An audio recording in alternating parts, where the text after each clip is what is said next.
Voilà, ça marche. Vous m'écoutez? Vous m'entendez, je veux dire? Oui, oui, non, écoutez. Là. Très bien.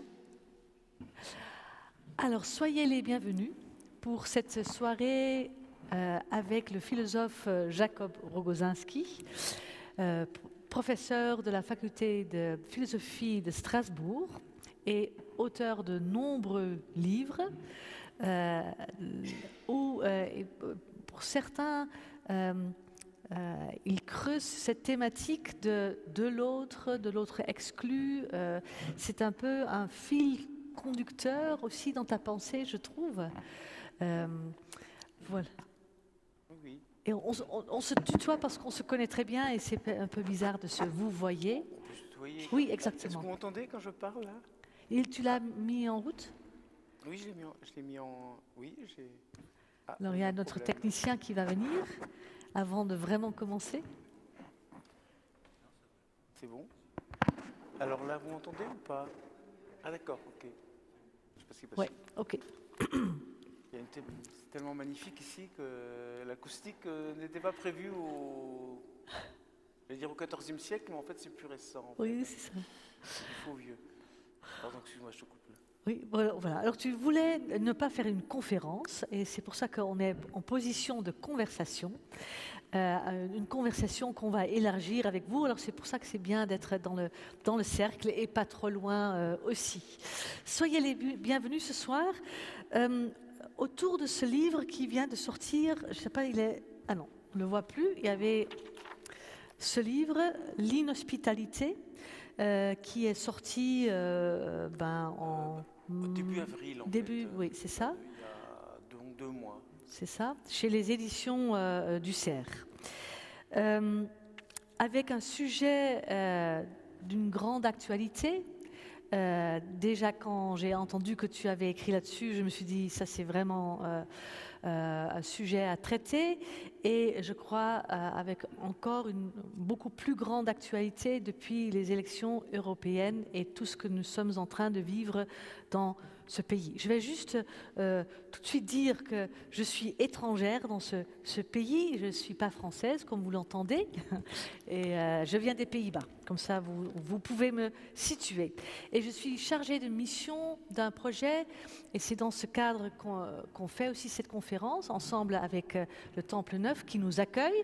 L'association ABC Climont qui essaye de créer un lieu de rencontre au Climont. C'est cette montagne au fond de la vallée de la Bruche. Et on va aussi t'accueillir ce week-end là-bas pour toute une journée. Alors, si vous avez envie de continuer à réfléchir, de continuer à creuser ce sujet, vous êtes les bienvenus au Climont samedi. Alors, accueillir, ne pas accueillir, pourquoi l'hospitalité? Pourquoi l'inhospitalité? Pourquoi les migrants sont-ils violemment rejetés au courant de l'histoire humaine? Et maintenant, pourquoi les descendants des immigrés demeurent-ils suspects, aujourd'hui encore? Comme dit, nous venons de vivre des élections européennes où le Rassemblement national a capitalisé 31,4% des voix, avec une campagne sur le concept de double frontière. Il y avait encore une autre partie qui avait des triples frontières, la promesse du refoulement systématique des bateaux de migrants, de l'externalisation du traitement de l'asile, ou encore sur l'idée que la France est un guichet social pour étrangers. Alors cette situation nous renvoie directement à l'actualité de ton livre, L'inhospitalité, où tu essayes de réfléchir à cette question de l'inhospitalité. Qu'est-ce qui se passe? Pourquoi l'inhospitalité apparaît à un certain moment dans nos sociétés et est en train d'apparaître fortement actuellement? Et pourquoi cette expansion aussi? Pourquoi l'étranger nous apparaît-il comme une menace? Alors avec ce livre important, Jacob, je pense que tu nous aides à prendre, en tout cas moi, à prendre la hauteur par rapport à ce sujet de cette inhospitalité croissante des nations occidentales. Moi, je suis foncièrement européenne et de vivre ça actuellement, ça me bouleverse. Avec l'espérance aussi que si on connaît les mécanismes, on trouverait peut-être aussi des outils pour y lutter contre. Alors, accueillir, ne pas accueillir, pourquoi l'hospitalité? Pourquoi l'inhospitalité? Pourquoi avais-tu envie ou senti le besoin d'écrire ce livre? Bon, d'abord merci de l'invitation, merci à ABC Climont et merci aussi au Temple Neuf pour cette hospitalité. Voilà, c'est le monde. Bon, c'était un peu facile comme jeu de mots, mais oui, bon, pourquoi j'ai eu envie d'écrire ce livre? Il y a une conjoncture et il y a certainement des raisons plus profondes et plus anciennes. Alors la conjoncture, on la connaît. Bon, bien sûr, quand j'ai pris la décision d'écrire ce livre, je ne me doutais pas qu'on se retrouve très vite dans une situation où l'extrême droite risque tout simplement d'arriver au pouvoir en France, comme elle est déjà en Italie, aux Pays-Bas, bon, et dans d'autres pays, comme ce sera peut-être aux États-Unis, ce qui serait sans doute plus inquiétant encore. Bon, donc je sentais quand même que la conjoncture allait dans ce sens-là, hein, que c'était. Là, avant de commencer à parler, je viens de faire le tour ici de la nef. Effectivement, ça rappelle les milliers, les dizaines de milliers de migrants qui se noient en Méditerranée et que ces gouvernements d'extrême droite essaient d'empêcher de rentrer, d'interdire de les secourir, de criminaliser l'hospitalité. Il y a là quelque chose de tout à fait terrifiant. Donc je pensais que c'était important d'intervenir sur cette question parce que bon, la philosophie ne peut pas non plus rester uniquement dans le commentaire des textes, dans des questions spéculatives. Il y a des moments où il faut intervenir dans l'actualité, dans ce qui fait la vie de tous les jours et les questions qui se posent. C'est pour cette raison que j'avais écrit en 2017 un livre sur le djihadisme. Ça me semblait essentiel au moment où les attentats se multiplient en France de comprendre ce phénomène. Ici, au moment où l'inhospitalité s'accroît dans tous les pays occidentaux, sans exception, semble-t-il, ça me paraît important de comprendre ce phénomène. Ça, c'est l'aspect conjoncturel. Alors après, bon, ça remonte sans doute à beaucoup plus loin. D'une certaine manière, bon, les livres qu'on écrit, on les porte depuis toujours, même si après, il faut quelque chose qui précipite les choses. Mais bon, voilà, je suis moi-même, tu es étrangère, moi je suis français, mais pas de souche. Voilà. Je suis absolument pas de souche comme mon nom et mon prénom l'indiquent. La soirée des confessions. Comment? C'est la soirée des confessions. Oui, bon, non, je rigole. C'est pas un aveu très difficile. Voilà, mes parents étaient des immigrés, donc j'aurais dédié ce livre. C'est deux immigrés qui étaient venus de juifs polonais, des survivants de la Shoah, qui après la Shoah, donc après la guerre, sont venus en France à la fin des années 40 et ont été accueillis généreusement de manière hospitalière par la France. Voilà. Assez rapidement, ils ont été naturalisés, sont devenus français. Et moi-même, je suis né au début des années 50. Grâce au droit du sol qu'on essaie de restreindre aujourd'hui, je me suis retrouvé français quelques mois avant que mes parents le deviennent. Voilà. Je dirais que ça oblige, c'est une dette qui oblige. Alors ça oblige à quoi? Ça oblige à se demander qu'est-ce qui a rendu possible cette hospitalité à ce moment-là et qu'est-ce qui aujourd'hui semble la rendre impossible. Donc bon, comme mon boulot c'est la philosophie, je travaille avec le concept, c'est un peu ingrat peut-être, je pense que j'aurais plus d'efficacité si j'étais romancier comme certains le sont, ou cinéaste, mais bon voilà, je sais faire que ça, travailler du concept. Donc il fallait réfléchir conceptuellement sur la matrice de l'inhospitalité, pour essayer de comprendre en quoi consiste l'hospitalité. Alors j'ajouterais aussi ceci, bon, moi ça m'oblige à cela, à essayer voilà, la dette que j'ai envers la France m'oblige à réfléchir sur le fondement de l'hospitalité française et de l'hospitalité en général.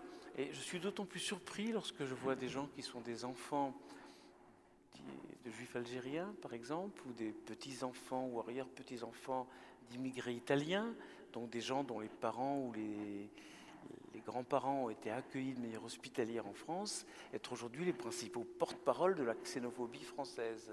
Il y a là quelque chose qui me choque, quelque chose qui me scandalise. Je trouve que c'est absolument scandaleux lorsque on est soi-même un descendant d'immigrés, d'être hostile aux immigrés. Ça, c'est une énigme qu'il faut tenter d'éclairer, et en tout cas, je trouve ça vraiment détestable, détestable. C'est intéressant d'ailleurs que les deux principaux porte-parole de la xénophobie française aujourd'hui soient des descendants d'immigrés. Alors nous, on nous a accueillis, mais les autres non. C'est comme très étonnant comme démarche. Alors, il y a une manière très bizarre de concevoir l'être français, comme si on voulait absolument coïncider avec une identité française, sans doute imaginaire, fantasmée, mais une identité française qui coïncide avec ce qu'il y a de pire dans l'histoire de France. Pétain, les anti-Dreyfusards, enfin tout cela, quoi. Voilà, bon, c'est aussi contre cela que j'ai essayé d'écrire ce livre, parce que la dette que je ressens vis-à-vis de la France m'oblige au contraire à tenir la position inverse. S'ils nous ont accueillis, pourquoi pas les autres? Voilà. Alors ce soir, on va parler de fantasmes justement, d'imaginaire, parce que c'est vers là que tu nous amènes. Et je propose qu'on ouvre avec la photo, non, qui n'est pas là, la photo qui est sur le livre, Voilà. Que toi tu as pris. Est-ce que tu peux nous dire pourquoi tu as choisi cette photo? J'y tenais beaucoup parce que bon, c'est une photo que j'ai prise moi-même. Je me promenais avec ma femme, on était en vacances en Irlande, à Dublin. Et bon, au centre de Dublin, il y a la plus ancienne église qui s'appelle Christ Church. Et il y a un petit square devant Christ Church. Donc je rentre dans ce square et je vois au loin un banc. Et dessus, une forme humaine recroquevillée. Alors, semblable à tous ces SDF, tous ces clodos qu'on croise partout, auxquels on ne fait pas très attention en général. Puis ça, c'est très bien fait, on s'avance un petit peu, on se dit « Ah, ok, bon, c'est pas un être humain, c'est une statue. » Bon, vous remarquez qu'on ne voit pas son visage. Il est totalement drapé, il ou elle est totalement drapé dans une couverture, visiblement. Donc on ne voit presque rien, on ne voit pas les mains, on ne voit pas le visage, on voit que les pieds qui dépassent. Et on s'approche un peu plus, on arrive tout près, et là on voit... Vous voyez là, les stigmates, la blessure au pied. On dit, ah ok, c'était lui. Et là il y a un choc très fort. On se dit au fond, bon ben voilà, ce que veut dire le sculpteur, hein, l'artiste, c'est que bon, le SDF qu'on voit recroquevillé sur un banc ou en train de mendier là, assis sur le trottoir, ou tous ces gens qui se noient en Méditerranée ou qui meurent dans les déserts ou qui sont torturés dans les camps libyens, ou qui meurent dans les forêts biélorusses ou en traversant les Alpes, sont tous des figures de celui-là. Voilà. Donc c'est une certaine force, et je tenais à le mettre en avant.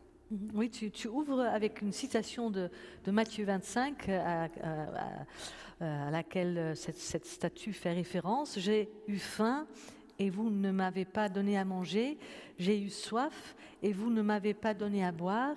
J'étais étranger et vous ne m'avez pas accueilli. » Alors oui, le contexte, hein, c'est un texte eschatologique.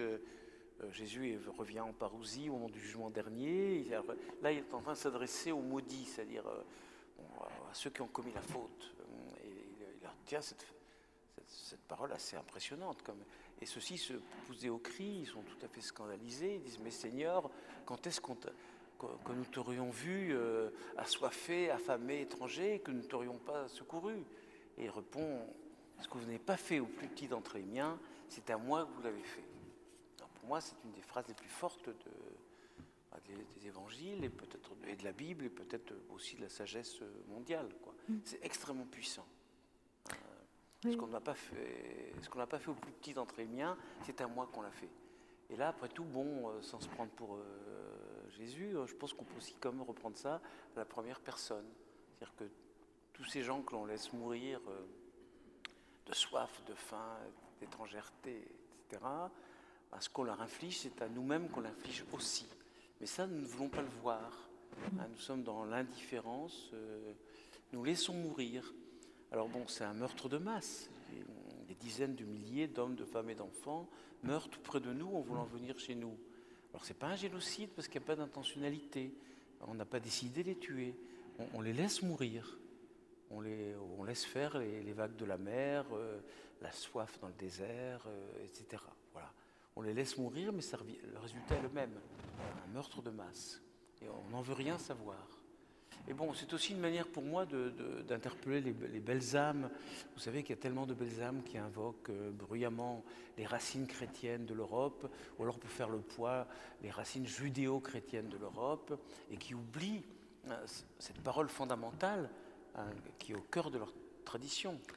Bon, j'ai mis en exergue du livre, ça c'est pour mes frères juifs aussi, cette parole essentielle qui est dans Lévitique, donc dans l'Ancien Testament. Lorsque l'étranger vient chez toi, ne l'opprime pas, considère-le comme s'il était d'ici, aime-le comme toi-même, vous aussi vous avez été étranger au pays d'Égypte. Il y a plusieurs autres références qui vont dans ce sens-là. Bon, là-dessus, Jésus est tout à fait fidèle à la loi de son peuple, hein, c'est très clair. Hein. Donc un impératif d'hospitalité qui va très loin, puisqu'on ne demande pas seulement d'accueillir l'étranger, de le considérer comme s'il était d'ici. Ce qui est énorme. Hein. Combien de gens accepteraient de faire ça parmi dans un pays où 40% votent pour l'extrême droite. Mais en plus, le texte nous enjoint de l'aimer comme nous-mêmes. Donc c'est pas le prochain qui, là pour le coup, c'est pas aime ton prochain comme toi-même, qu'on trouve aussi dans Lévitique, hein, mais aime l'étranger comme toi-même, donc même le lointain. Parce que toi-même, souviens-toi que toi-même tu as été étranger. Ça c'est extraordinaire. Chaque fois que réapparaît cet impératif d'hospitalité, le verset se termine toujours, car vous aussi vous avez été étrangers au pays d'Égypte. Alors il y a un penseur, un très grand penseur protestant, qui est un très grand philosophe, qui est Paul Ricoeur. Il a écrit un très très beau texte, Étrangers nous-mêmes, dans lequel il proposait, disait-il, de réinventer l'hospitalité à partir du souvenir réel ou fictif d'avoir été soi-même étranger. C'est tout à fait extraordinaire cette idée. Alors, réel ou fictif, parce que bon, on n'est pas tous des enfants d'immigrés, on n'est pas tous des migrants venus de l'étranger, on n'est pas tous des étrangers implantés en France. Il y a des gens comme, dont les origines remontent à plusieurs générations ici. Voilà. Mais en dernière analyse, donc on n'a pas tous des souvenirs réels d'avoir été étrangers ou d'être des enfants d'étrangers à la première génération. Bon, mais en dernière analyse, on est tous étrangers. Pas seulement parce que nos lointains ancêtres sont venus d'ailleurs, l'Homo sapiens vient d'Afrique quand même. On est tous des migrants venus d'Afrique d'une certaine manière. Hein.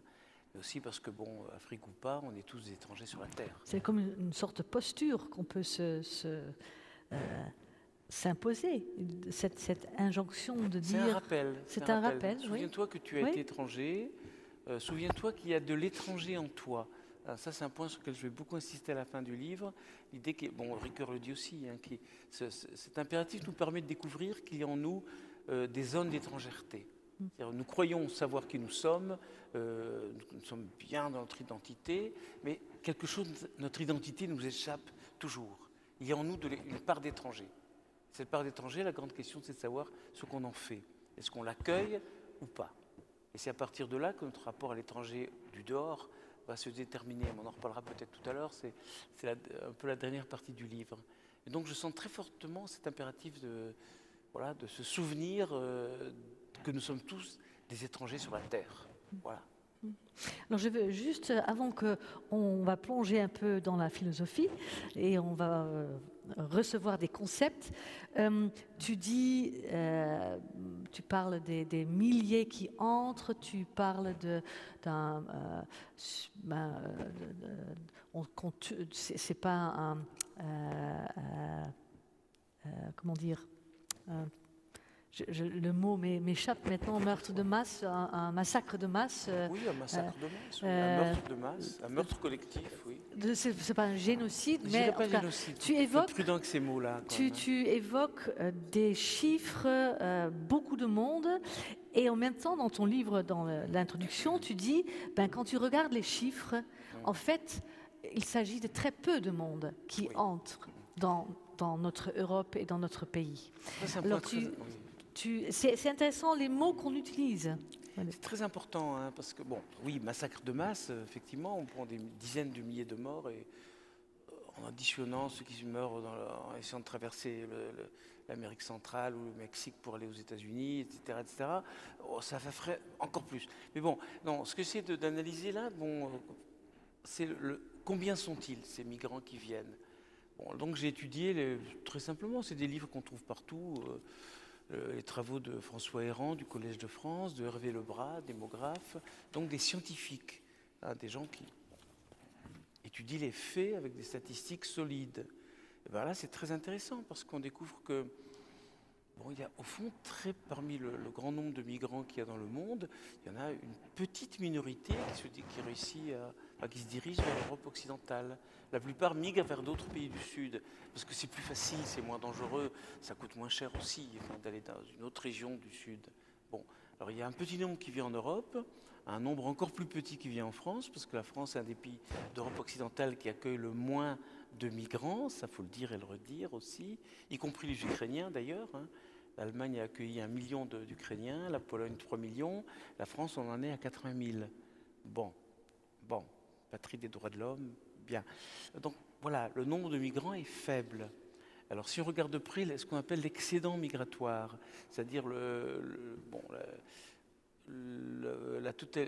nombre de ceux qui restent qui est un peu supérieur à ceux qui s'en vont, parce qu'il y a aussi des gens qui viennent et qui s'en vont. Beaucoup d'étudiants étrangers qui viennent et qui après repartent chez eux, ou même pas seulement des étudiants. Alors l'excédent migratoire annuel, depuis une dizaine d'années ou quinzaine d'années, est stable. Il est d'environ 65 000 personnes par an.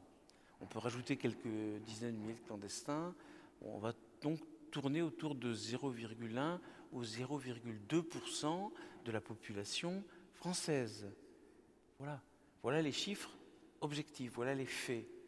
Et c'est très intéressant parce que si on compare ces faits au discours qui envahit tout, qui produit des réactions, on enregistre maintenant au niveau du vote.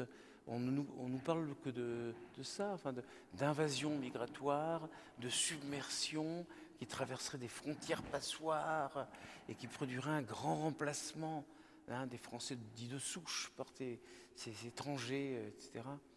Mais non, ce n'est pas vrai. Et là, ça devrait nous solliciter, nous interpeller. Il y a un énorme décalage entre la réalité et la manière qu'ont les gens, beaucoup de gens, presque la majorité des Français, de percevoir cette réalité.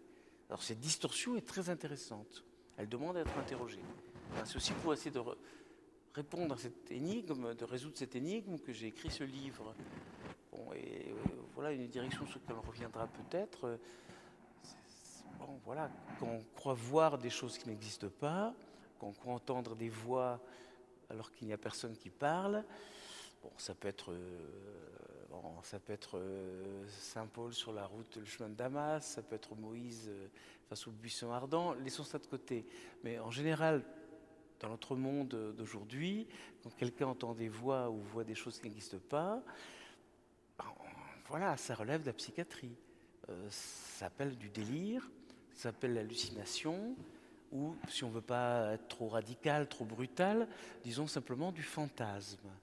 Bon, du fantasme.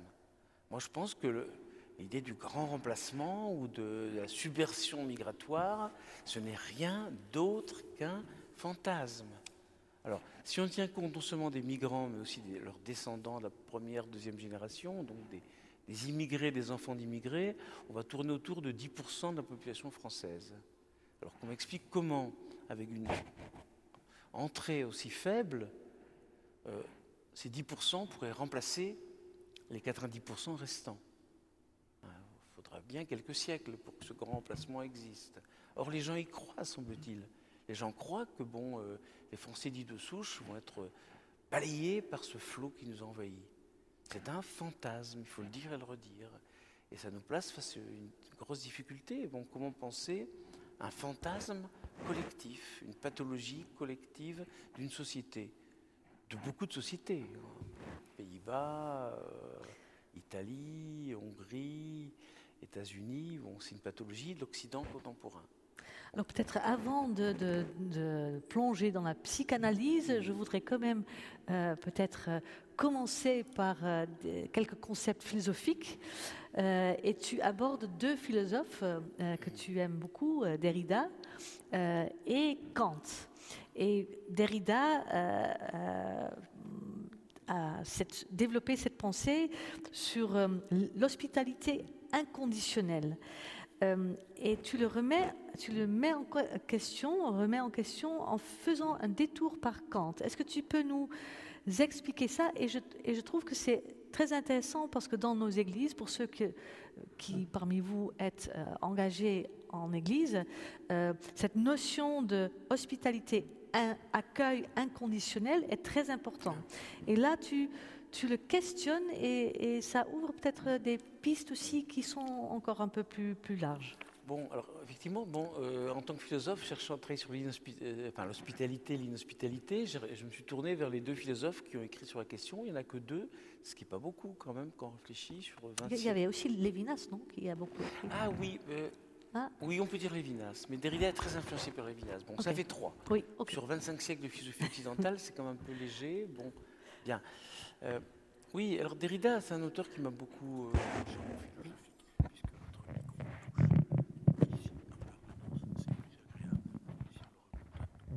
D'accord, ce qu'on voulait, hein, c'est parfait. D'accord. Bon, je reprends, c'est filmé, n'est-ce pas? C'est enregistré. Donc, oui. Je reprends, il y aura une coupure. Oui, donc, Derrida, Derrida est un philosophe que je respecte énormément, qui a beaucoup compté pour moi, je l'admire, et je tiens à le dire aujourd'hui où tout le monde, beaucoup de gens hurlent contre la déconstruction, qui est considérée comme une destruction nihiliste, qu'elle n'est pas du tout. On en parlera peut-être tout à l'heure, quand on parlera de ce que peut signifier déconstruire la nation, qui est le titre d'un de mes chapitres. Bon, alors Derrida, il était il a commencé à travailler sur la question de l'hospitalité au milieu des années 90, au moment où commençait à apparaître ce que j'appelle un dispositif d'inhospitalité. Les gens certains d'entre vous s'en souviennent peut-être, on appelait ça les circulaires Pasqua. Est-ce que tu peux juste, parce que ça c'est un outil philosophique, le mot dispositif, expliquer ce que c'est? Oh non, dispositif, c'est très simple. Hein. Bon, c'est ni une institution, ni un discours. C'est un ensemble d'institutions, de discours, de gestes, de représentations qui tendent à développer une certaine stratégie. Je pense que les différentes manifestations de la xénophobie qui se multiplient en Occident aujourd'hui, ça relève de ce que j'appelle un dispositif d'inhospitalité. Voilà. C'est un dispositif de pouvoir dont font partie des mouvements, et aussi des représentations et des représentations imaginaires. Hein, j'en parle beaucoup dans le livre, ce que j'appelle des schèmes, c'est-à-dire certaines représentations qui sont produites par ce dispositif et qui sont diffusées massivement et captent un grand nombre d'individus. Par exemple, une des principales à mon avis, c'est celle de l'étranger dangereux. Hein, l'idée que l'étranger comme tel est forcément dangereux, hein, qui va mettre en question notre sécurité, notre prospérité, etc. C'est comme très très problématique quand on voit ces images là sur le mur, ces malheureux qui viennent, qui échappent à la noyade. C'est des gens en danger. Un dispositif là opère une sorte de torsion très incroyable, une inversion de la réalité, puisque ces étrangers en danger sont présentés comme des étrangers dangereux. Ça, c'est la question qu'il faut expliquer. Alors ce dispositif, il ne faut pas être complotiste. Il n'y a pas quelqu'un de méchant derrière qui a calculé tout ça. C'est un processus qui s'est mis en place spontanément il y a sans doute une trentaine d'années environ, et qui a fini par se développer, se déployer toujours plus puissamment. Alors, au tout début de ce dispositif, Derrida s'en est aperçu. Il a décidé donc de travailler sur l'hospitalité. Alors son point de départ, c'est que l'hospitalité, au sens courant, elle est essentiellement juridique et politique. Il y a des gens à qui on donne le droit de traverser la frontière et de s'installer. Bon. Mais ça veut dire aussi qu'il y a des gens à qui on refuse ce droit.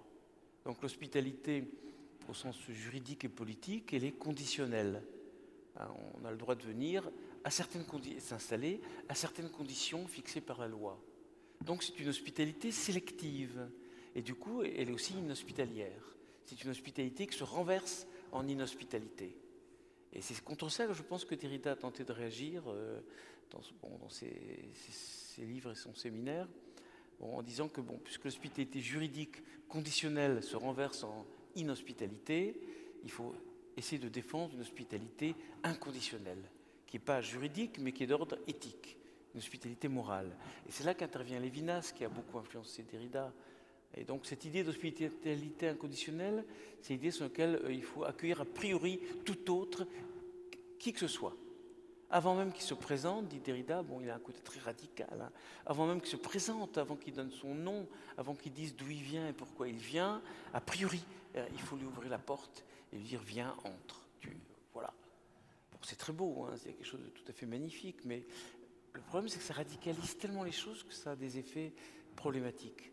Derrida va jusqu'à dire que si je sais que celui qui vient est pacifique, bienfaisant, peut m'apporter quelque chose, l'accueil n'est plus de l'hospitalité. L'hospitalité, c'est accueillir celui qui pourrait même être un danger, une menace pour moi. C'est ouvrir la porte à l'étranger, c'est, dit Derrida, s'exposer au plus grand risque, c'est faire craquer les limites du moi. Et donc il dit qu'il faut penser l'hospitalité comme un événement traumatique. Bon, c'est très beau, mais ça me paraît très gênant et très problématique. Parce que ce faisant, est-ce qu'on ne risque pas de renforcer une angoisse qui existe certainement chez les gens qui accueillent, dans le pays qui accueille? S'il n'y a pas cette angoisse, il n'y aurait pas 40% de voix pour l'extrême droite. Donc, pour une raison qu'il faudrait tenter de déceler, j'apporte quelques hypothèses, mais elles valent ce qu'elles valent. Il y a une angoisse qui surgit aujourd'hui en Occident. Cette angoisse, elle se fixe sur les étrangers qui viennent. Et cette angoisse, elle renvoie sans doute à des fantasmes qu'il faut tenter d'analyser. Mais face à cela, je pense qu'il faudrait essayer comme d'apaiser cette angoisse. Il faut essayer de détraumatiser l'hospitalité. Le problème de Derrida, c'est qu'il tend à faire de celui qui vient une sorte de messie. L'événement de sa venue est messianique, qui que ce soit. Et donc, celui qui accueille est chargé de tous les torts. Celui qui accueille est forcément maître de sa maison, c'est toujours le modèle de la maison, maître chez soi, et donc il y a une dimension despotique, autoritaire, etc. Parce que j'ai le droit d'ouvrir ma porte ou de ne pas l'ouvrir. Est-ce qu'on avancera vraiment en culpabilisant les gens qui accueillent, les gens du pays d'accueil, et en célébrant l'étranger, quel qu'il soit, comme une sorte de messie? C'est problématique. C'est pour cette raison que je me suis dit, ok, Kant nous apporte autre chose de très intéressant. Donc j'essaie un peu de jouer Derrida contre Kant, contre Derrida, et finalement à l'arrivée, il me semble que dans ce match, c'est Kant qui gagne le point. Parce que Kant, grand penseur de la morale, lorsqu'il pense hospitalité, il dit ce n'est pas une question morale, ce n'est pas une question philanthropique, aujourd'hui on dirait humanitaire, c'est une question juridique et politique. C'est-à-dire qu'au dispositif d'inhospitalité, qui est profondément un dispositif politique, il faut proposer, il faut objecter un contre-dispositif sur son terrain.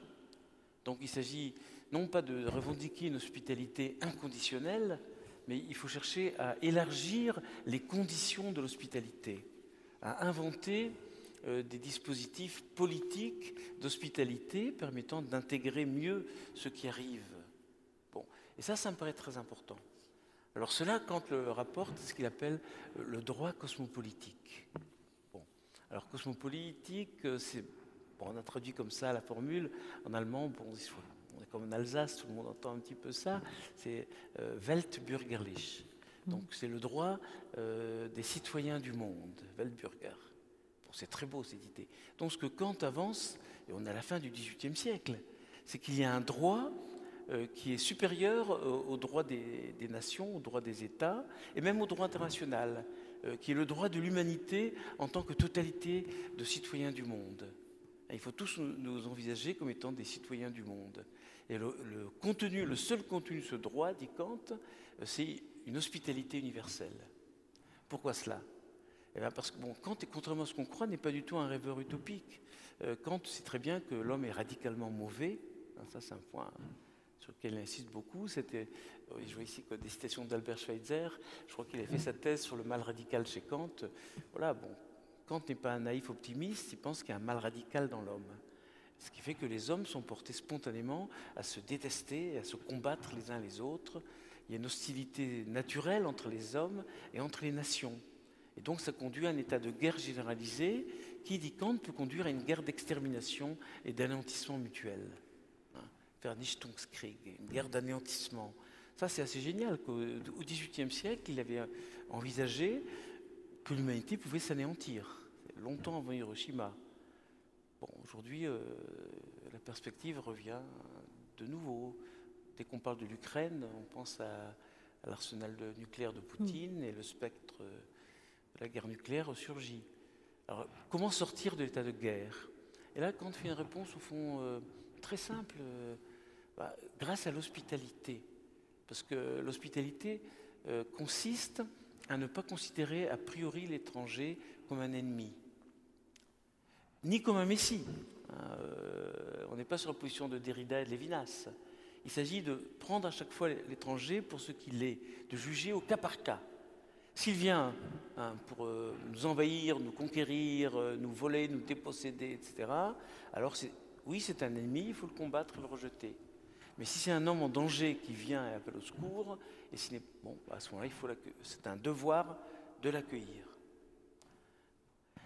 Et ainsi, en découvrant qui est l'étranger, en apprenant à le fréquenter, on devient moins hostile envers lui.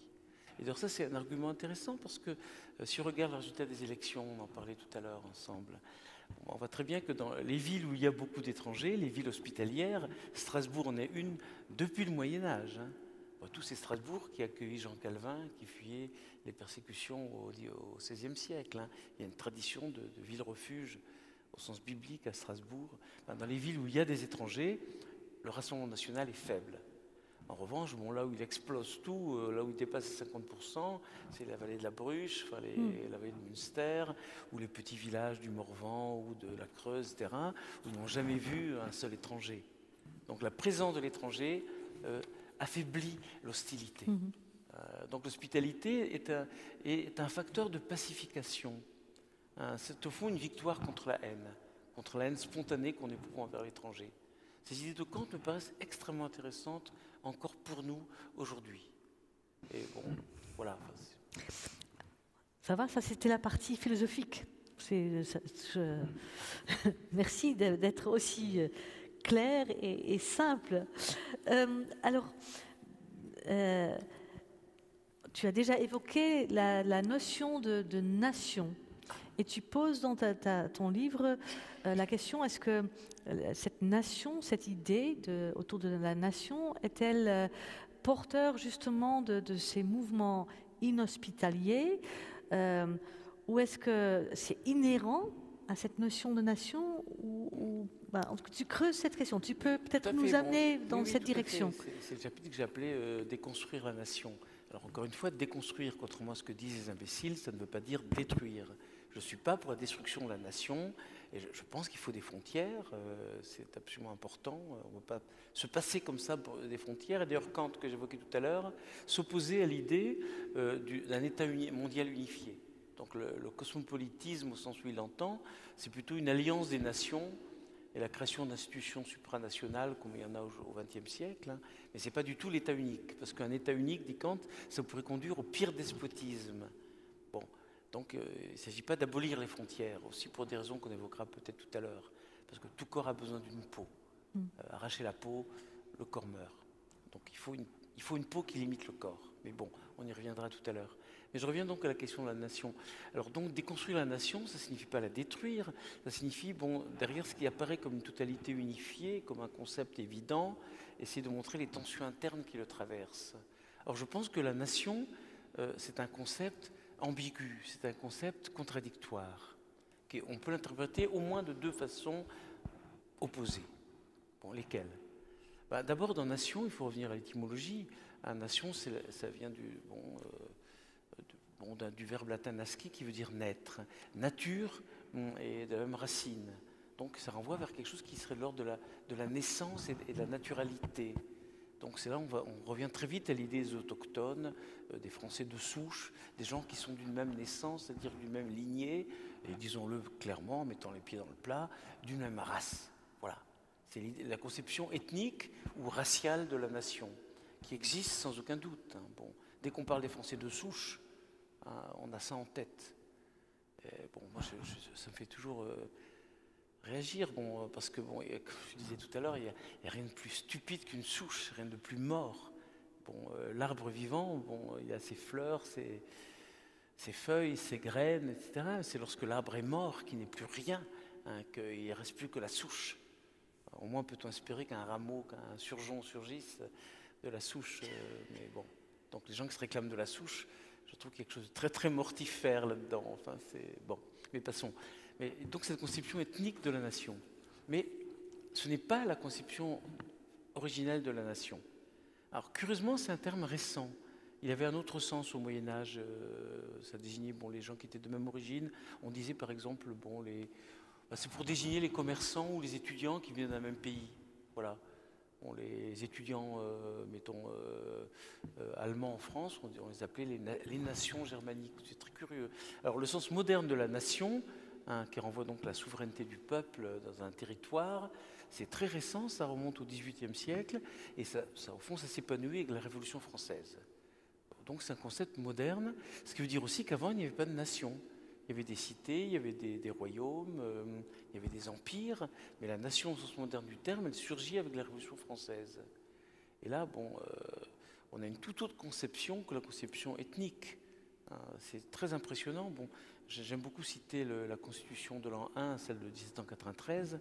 Là, on voit les conditions données pour devenir français, et on se dit, waouh, on est loin d'être aussi hospitalier que les révolutionnaires de 93.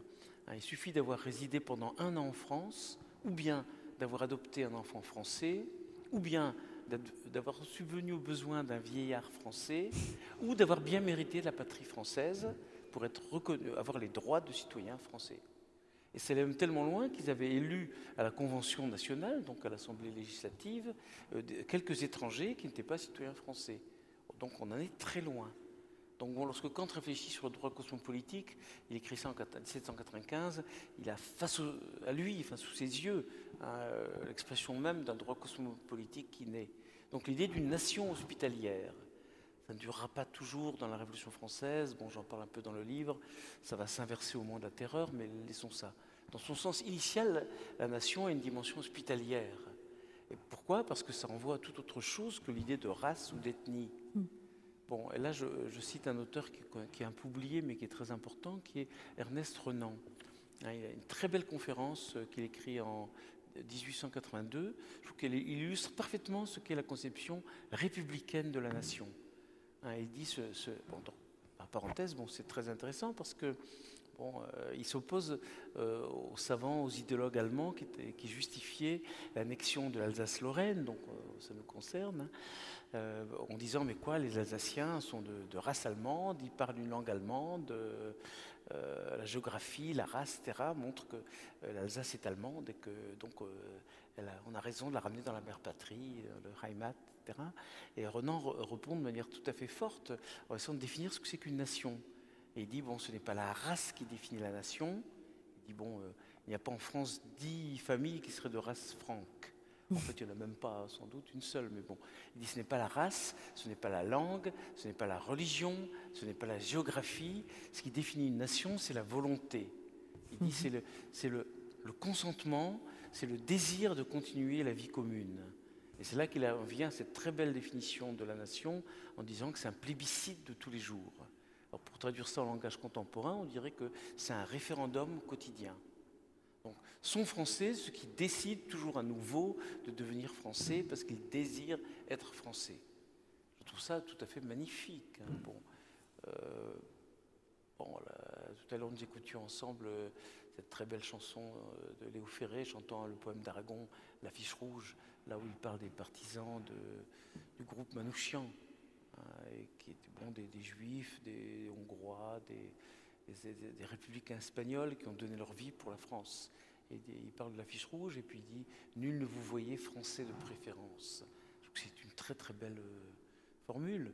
ben, les Français sont tous des Français de préférence.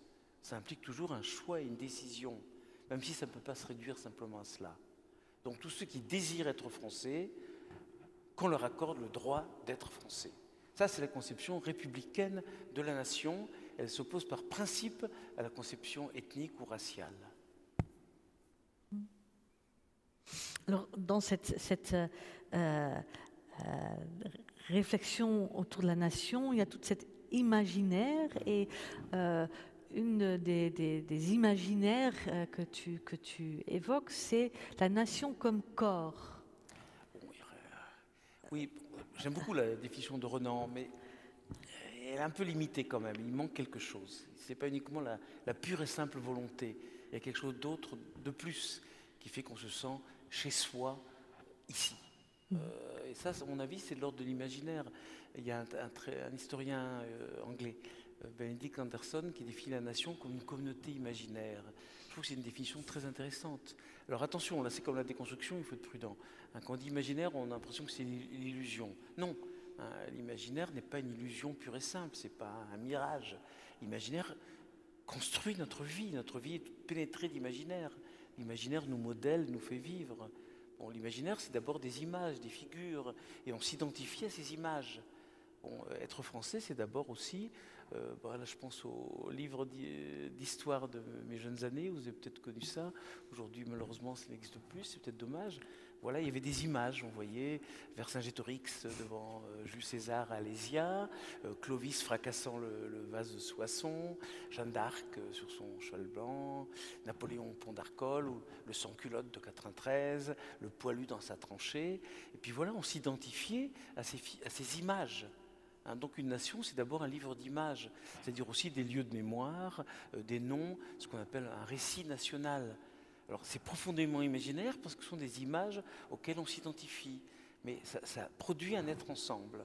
Donc je dirais ça enveloppe, ça soutient, ça sous-tend cette volonté d'être ensemble dont parlait Renan. Alors il y a dedans beaucoup de fiction et beaucoup d'imaginaire. Si on regarde à chaque fois, si on analyse chacune de ces images, on aura beaucoup de surprises sans aucun doute, mais bon, voilà. C'est pour ça que je pense que c'est très important l'imaginaire. Les dispositifs dont je parlais tout à l'heure, c'est des dispositifs qui réussissent à capter d'innombrables individus, à les ramener à eux, à les asservir d'une certaine façon, à les faire travailler à leur service. Et pour capter ces individus, ils doivent utiliser des représentations imaginaires, qui sont très différentes, mais ce que j'appelle des schèmes. Voilà, donc la nation, quelque part, c'est une de ces représentations imaginaires qui réussissent à capter les individus. Alors, comment ? Alors ça, tu évoques la question du corps. Alors ça, c'est un point très important de mon livre. Il me semble que depuis très longtemps, depuis l'Antiquité, et dans de très nombreuses cultures humaines, les collectivités humaines, les communautés humaines ont tendance à se représenter comme des corps collectifs. C'est comme ça que des philosophes comme Platon et Aristote définissaient la cité grecque. Et puis l'Église, mais ça vous connaissez tous cela, déjà dans les épîtres de Paul, l'Église est un corps dont le Christ est la tête. Bon. Après au Moyen-Âge, on va appeler ça le corpus mysticum, le corps mystique de l'Église, puis ça va très vite être vers le XIIIe siècle, c'est transféré à l'État. On va parler du corps mystique de la République, c'est-à-dire du royaume. Et ça traverse les siècles. On retrouve ça dans d'autres civilisations. Par exemple, dans l'Inde antique, c'est le fondement de la division en castes. Les uns sont la tête, les autres sont le bras, les autres sont les pieds, ainsi de suite. Donc c'est une manière qu'ont les hommes de se représenter imaginairement l'être ensemble, la communauté, en projetant sur la communauté une certaine image du corps. Mais le corps de base, le corps de référence, au fond, le seul corps réel, c'est notre corps. Mon corps, votre corps, nos corps à nous, les corps individuels. Parce que le grand corps de la nation, c'est une pure fiction. Bien sûr, la nation n'est pas un corps. Ou alors, où est la rate, où est le foie, où sont les intestins ? Non, non. On peut quitter une nation, des gens peuvent venir du dehors et y rentrer. Alors que bon, dans la conception spontanée que nous avons tous de l'image du corps, le corps se définit par sa clôture. C'est-à-dire que si on me coupe le bras, mon bras séparé du corps n'est plus un bras, il meurt. Bon, et de même, un organe étranger ne peut pas être transplanté dans mon propre corps et devenir un membre de mon corps. Ça, c'est l'image spontanée qu'on a tous du corps, fondée sur une sorte de clôture, une séparation entre ce qui est propre et ce qui est étranger. Et l'étranger ne peut jamais devenir propre. Bon, alors maintenant, on sait que c'est faux. On sait que c'est faux parce que la science moderne a accompli ce miracle extraordinaire, la greffe. La greffe nous montre ceci, que bon, effectivement, on peut greffer un cœur étranger, un foie étranger, un visage maintenant. On a vu faire des greffes de visage depuis quelque temps. Je trouve ça très impressionnant, quoi, mais voilà. Donc l'image du corps dans lequel nous vivons, que notre représentation spontanée du corps, elle est en fait scientifiquement fausse. Mais elle est très puissante, elle est prégnante, on est imprégné par elle. Et ça signifie que bon, les étrangers ne peuvent pas pénétrer dans le corps sans quelque part menacer ce corps. Au lieu de penser la venue des étrangers comme la greffe de quelque chose qui nous apporte, qui permet au corps, bon, les greffes en général, ça permet de réparer des traumatismes graves ou d'aider des gens qui sont au bord de la mort à survivre. Quand on greffe un rein ou un cœur, c'est pour donner la vie. Il faudrait réussir à penser la venue des étrangers comme une greffe qui nous permet de vivre mieux, de vivre plus. Alors au lieu de ça, on garde l'ancien modèle du corps pour qui, bon, le corps étranger qui pénètre en nous ne peut être qu'un ennemi qui veut nous détruire. Non pas une greffe, mais disons un virus. Rendre malade. Voilà, un virus ou bon, la gangrène, le corps qui pourrit, oui. Le corps qui devient étrange à lui-même, la gangrène, la tumeur, etc. etc. Donc voilà, je pense que cette très ancienne image du corps, elle apparaît de deux manières différentes. Ça peut être le corps en bonne santé, où les membres sont soumis à l'autorité de la tête, et ça peut être aussi l'image d'un corps malade, d'un corps menacé par des éléments étrangers qui le pénètrent et risquent de le détruire. Et ça me paraît vraiment... Là, on commence à toucher le fantasme fondamental qui sous-tend la xénophobie. Il y a une panique, une angoisse qui surgit avec l'idée que bon, le corps est menacé par des éléments étrangers qui réussiraient à pénétrer en lui pour le détruire. Et c'est de là où tu fais appel à la psychanalyse pour comprendre ça. Oui, parce que bon, s'il s'agit vraiment d'un fantasme, et je pense avoir démontré que c'est un fantasme, puisqu'on s'imagine que bon, voilà, les frontières sont des passoires qui laissent passer un déluge, une submersion migratoire, alors que les chiffres montrent que c'est faux. Donc, fantasme. Bon, alors moi, je me suis tourné vers la science du fantasme, la théorie qui se veut scientifique et qui étudie les fantasmes et qui est la psychanalyse, et ça nous apprend effectivement beaucoup de choses. Si vous voulez, bon, faut bien se rappeler que dans xénophobie, il y a le mot phobie. La xénophobie, au sens étymologique, c'est la peur, phobos en grec, du xénos, c'est-à-dire de l'étranger. Bon, alors quand on parle de xénophobie, on n'entend plus du tout la peur, on entend la haine. Le xénophobe, c'est celui qui rejette l'étranger, qui a peur, qui déteste l'étranger, qui veut le chasser, l'empêcher d'arriver, de rentrer. Mais bon, on voit très bien la peur qu'il y a derrière. Derrière cette haine, il y a comme toujours une angoisse. Derrière toute haine, il y a une angoisse. Et l'objet qui nous angoisse devient vite un objet de haine, parce qu'on veut le détruire, parce qu'on en a peur. Bon. Donc je pense qu'il faut mettre un tiret entre le xéno et la phobie. Il faut essayer de penser la xénophobie comme une phobie collective. C'est-à-dire, encore une fois, comme une pathologie sociale. Et donc j'ai tenté, bon, en faisant un recours à la psychanalyse, de décrire les fantasmes qui structurent cette phobie. Oui, et ça serait intéressant de nous expliquer un peu comment cette phobie, d'où elle vient. Ouais. Comprendre ça. C'est ça. la grande question. Mais cette phobie, si vous voulez, bon, le fantasme dont j'ai parlé, je peux développer un peu plus.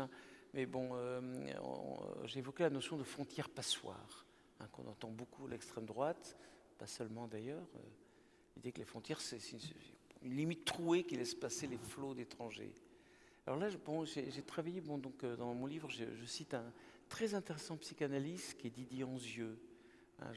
Son livre s'appelle Le Moi-Peau, il est Moi-Peau, il écrit dans les années 80. C'est un livre extrêmement intéressant où il fait d'analyser ce qu'il appelle le moi-peau, c'est-à-dire l'enveloppe psychique de notre moi. Parce que de même que le corps est enveloppé par l'épiderme, par la peau biologique, somatique, De même, dit-il, bon, notre individualité, notre sujet, notre moi, est enveloppé par une enveloppe psychique, hein, qui appelle donc le moi peau, et qui a certaines des caractéristiques de la peau, de l'épiderme, de la peau somatique. C'est-à-dire c'est avant tout une membrane poreuse. Hein, il y a à la fois une fonction de barrière, de protection, hein, pour ne pas laisser rentrer les flots du dehors. Hein, bon, effectivement, un corps écorché ne vit pas très longtemps sans sa peau. Bon. Pareil pour l'épiderme, pareil pour le sujet psychique. Bon, donc il y a une fonction de barrière, mais il y a aussi une fonction d'interface avec le dehors.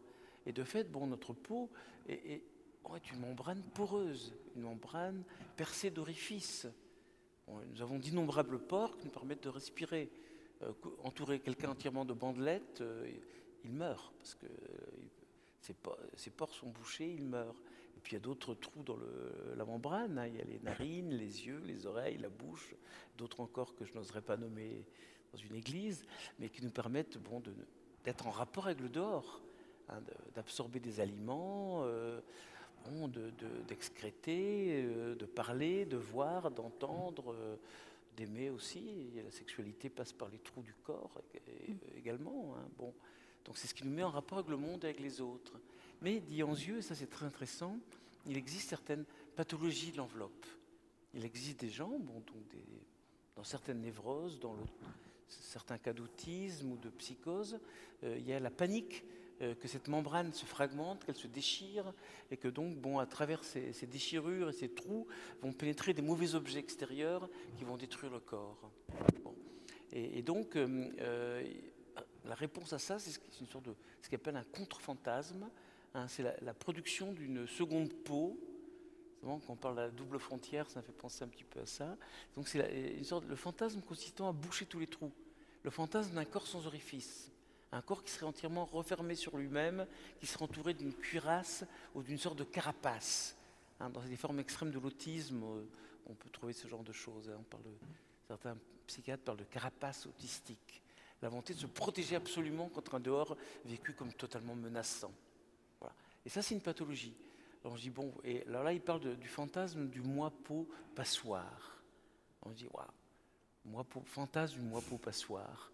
Ben, n'est-ce pas le même fantasme qui ressurgit lorsqu'on entend dans le discours de la droite et de l'extrême droite parler des frontières passoires?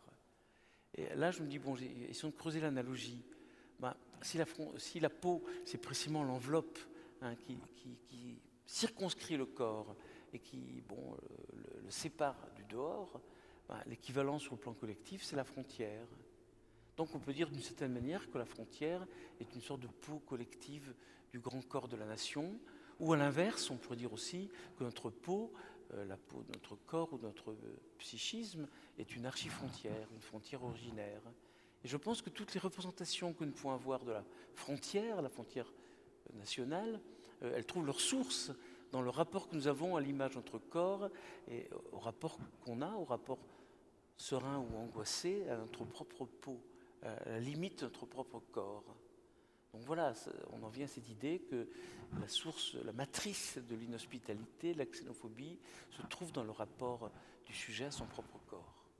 Alors il y a dans le livre un moment une réflexion très intéressante, je trouve, c'est que tu élargis cette réflexion sur notre corps en le mettant dans l'ensemble de la communauté des vivants, dans l'ensemble des autres corps et qui ont droit, comme les étrangers humains, à notre hospitalité. Et alors, tu fais entrer l'écologie dans ta pensée. Et je me suis posé la question, alors actuellement, il y a les programmes qui sont en train de sortir, et dont celui du Rassemblement national, où il y avait plein de sujets, mais l'écologie était complètement absent. Et je me suis posé la question, est-ce que si on n'arrive pas à penser l'hospitalité, est-ce qu'il y a un lien entre l'absence d'une réflexion sur l'hospitalité et l'accueil et l'absence d'écologie? C'était juste une petite question avant d'aller vers la fin un peu. Mon livre est court. Vous aurez comme première sur la question de la démocratie. Oui, c'est ça. Mais oui, mon livre est court. J'ai fait volontairement un livre court parce que je pensais qu'il devait être accessible à beaucoup de gens. Bon, donc j'ai fait un livre court, donc on ne peut pas tout dire, donc il n'y a pas grand-chose sur cette question qui est essentielle. Hein. Oui, écoutez, ça renvoie aussi, bon, quand Jésus dit « Est-ce que vous avez fait au plus petit d'entre les miens ?» vous n'avez pas fait, c'est à moi que vous l'avez fait ou que vous n'avez pas fait, mais qui sont les plus petits d'entre les siens? Jusqu'où s'étend cette famille-là? Parfois on traduit ça par au moindre de mes frères, etc. Mais jusqu'où s'étend cette fraternité? Voilà, bon, j'évoque la question de la chair à la fin du livre. Là, j'ai toujours en tête des phrases qu'on trouve aussi dans l'Ancien Testament, qui sont très fortes, hein, dans lesquelles Dieu est désigné comme le Dieu des souffles de toute chair, de toute chair. Ou encore dans Joël, le prophète Joël, Dieu dit, un jour je répandrai mon souffle sur toute chair. Bon, il dit toute chair, il ne dit pas la chair humaine. Donc ça me paraît très important, cette notion d'une chair qui dépasse quelque part le simple corps humain tel que nous le connaissons. Bon, ici, voilà, il y a toutes ces affiches que vous voyez autour de vous qui sont très très fortes. Hein. En bas, il y a à chaque fois une citation d'Albert Schweitzer, personnage très remarquable. Hein. Et là, j'ai vu qu'il développait son éthique du respect de la vie et dit elle s'étend à toute vie. Bon, ce qui pose d'énormes problèmes. Hein. C'est pas simple. Bon, si le virus est vivant, ça se discute. Enfin, si les microbes et les virus sont vivants, est-ce qu'on doit respecter les virus? Il y a en nous des bonnes bactéries qui nous aident à vivre d'ailleurs, hein, mais il y a aussi des méchantes bactéries. Donc, vous voyez, ça pose des questions de fond, hein, le respect de toute vie. Mais quand même, voilà. Le souffle se répand sur toute chair. Et d'ailleurs, si vous regardez l'histoire de l'arche de Noé, c'est très impressionnant, on oublie toujours ça. Enfin, la première alliance dont parle la Bible, l'alliance des dites noachides parfois, Dieu dit, je passe alliance avec vous qui sortez de l'arche et avec vos descendants, donc toute l'humanité, toute l'humanité, bien au-delà d'un seul peuple, et aussi avec tous les animaux, toute chair vivante qui était avec vous dans l'arche. Donc les animaux, tous les animaux font partie de l'alliance. Ça, c'est un point qu'il ne faut jamais oublier. Hein. Quand on passe de ce genre de choses. Alors moi, plus modestement, j'ai essayé de poser la question d'une communauté charnelle universelle qui s'étendrait au-delà des simples limites de l'humanité et qui pourrait au fond même s'étendre à la Terre elle-même. Parce qu'au fond, la Terre nous est hospitalière. Hein, la Terre, les fleuves, les montagnes, les mers nous aident à vivre. Sans la Terre, si la Terre n'était pas féconde, nous ne serions pas là. On serait mort. Et d'ailleurs, on est en train la question écologique surgit, on est en train de la rendre très inhospitalière, la Terre. Hein. Ça, c'est une idée que j'ai trouvé quelque chose là-dessus dans Kant. Kant dit oui, la surface de la Terre est finie, puisque la Terre est sphérique, et donc les hommes doivent s'efforcer de cohabiter les uns avec les autres au lieu de se combattre sans fin. Et donc, si la Terre était infinie, on pourrait se disperser à l'infini. Et donc, on n'aurait pas besoin d'être hospitalier. Mais non, la Terre est finie, limitée. Et donc, on est obligé d'être hospitaliers les uns envers les autres. Et moi, je dis, ok, ça c'était il y a 2 siècles.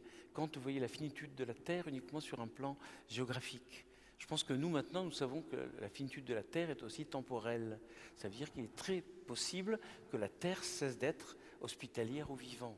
Si on continue de la dévaster, de la détruire comme on le fait, il se peut très bien que d'ici quelques siècles ou même quelques dizaines d'années, les formes de vie que nous connaissons ne trouvent plus leur place sur la Terre.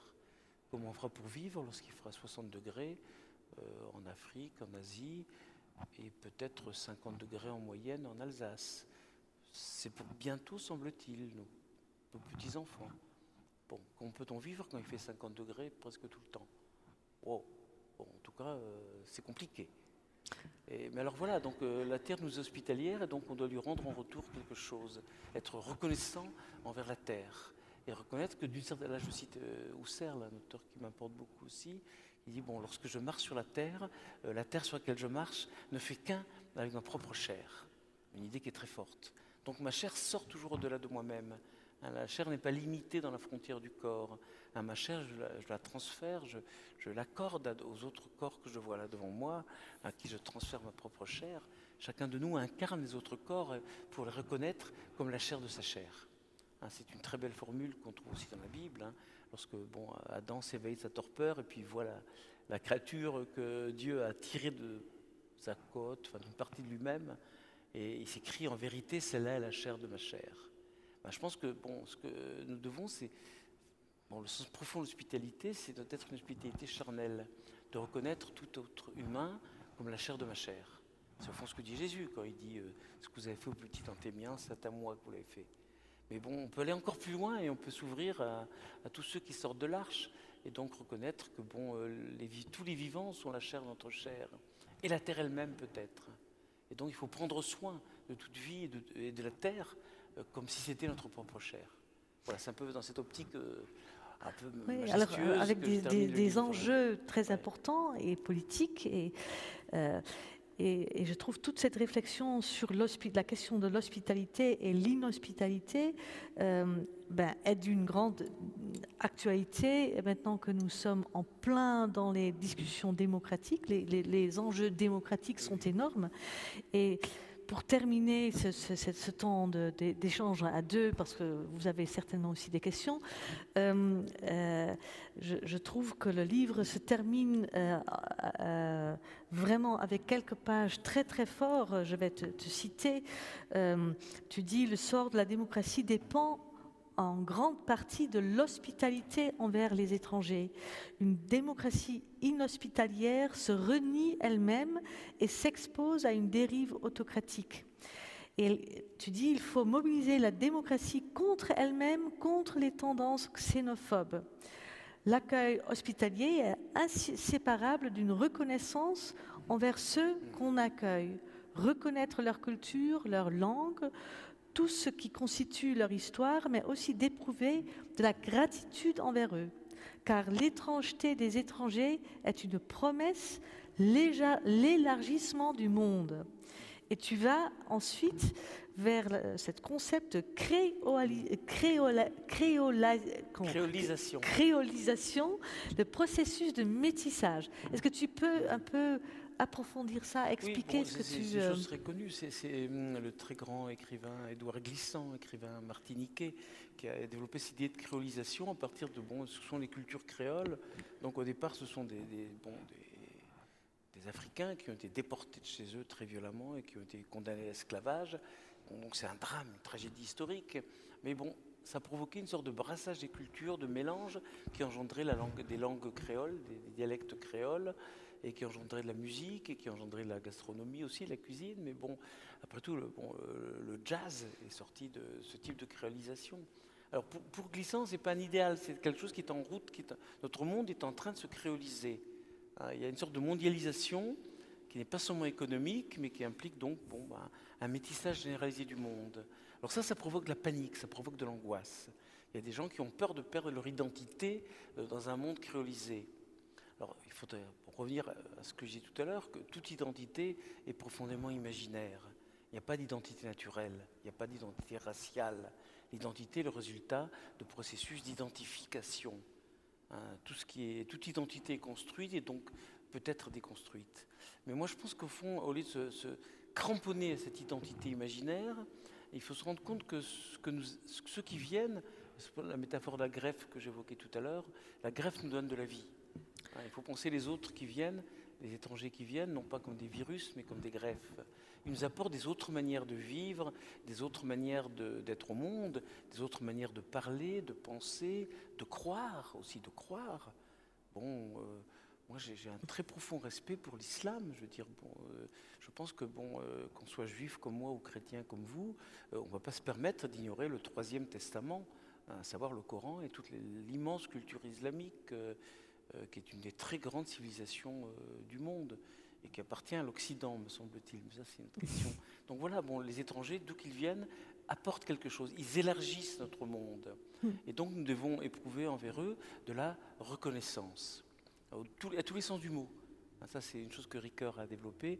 C'est-à-dire, il faut à la fois éviter le déni de reconnaissance. C'est-à-dire éviter de dire, on vous accepte, mais uniquement à condition que vous deveniez comme nous.